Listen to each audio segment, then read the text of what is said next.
يا دي احمد، يا دي احمد، يلا يا دي احمد، يلا يا عم هجيب. ايوه يا حاج. ايش يا احمد اللي انت عملته ده يا احمد؟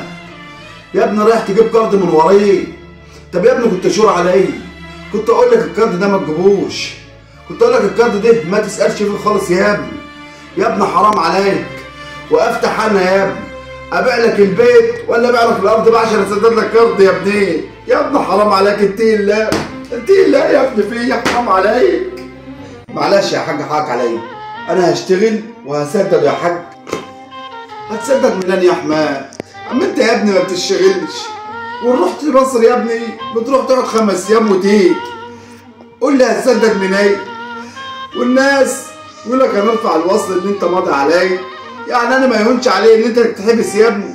يا ابني ده لو ابيع الجلابيه اللي حيلتي هسدد لك عشان الناس ما تاكلش وش، بس اللي انت عملته ده اكبر غلط يا احمد. يا احمد قبل ما تمشي في الغلط يا ابني شور على ابوك الاول، قول لي يا ابويا انا هعمل الحاجه دي او ما اعملش، او غلط او صح. كنت يا ابني شورني الاول بدل ما توقف حالي. ادي انت هتضطراني ان انا هبيع ال4 قرارات اللي حيلتي يا ابني وهسدد لك الكارد عشان ما يهونش علي ان انت هتتحبس يا احمد، والناس كده يا ابني هتاكل وش. لو سبتك اتحبست الناس هتاكل وش، يقولوا ده خد لي ابنه اتحبس وقاعد بره. يا ابني لازم تشور على ابوك في اي حاجه، حرام عليك يا احمد، اتقي الله فيه، اتقي الله يا ابني. ده انا عمال اعافر عشان اجيب لك تاكل وتشرب وانت داير بايظ ولا تشتغل ولا بتعمل. يعني اعمل لك ايش دلوقتي يا ابني؟ اسيبهم يحبسوك؟ ما هتونش علي يا ابني. الضنا ما فيش اغلى منه يا ابني، حرام عليك حرام عليك يا ابني، اتقي الله فيه. راح اشوف حد يشتري يا ابني الارض عشان اسدد لك الكارد يا ابني، الراجل هيرفع الوصل الامانه عليك، حرام عليك يا احمد.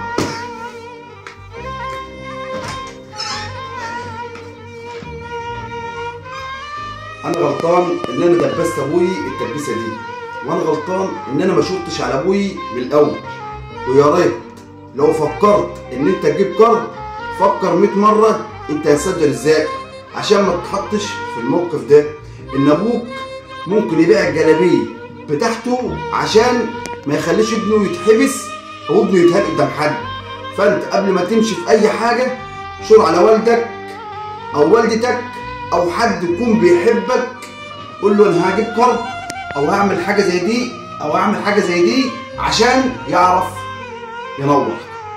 يا ريت تكون الرساله وصلت لاحبابي واخواتي ومتابعيني اللي انا بحبهم جدا، واستنونا في رساله جديده ان شاء الله هتعجبكم. السلام عليكم.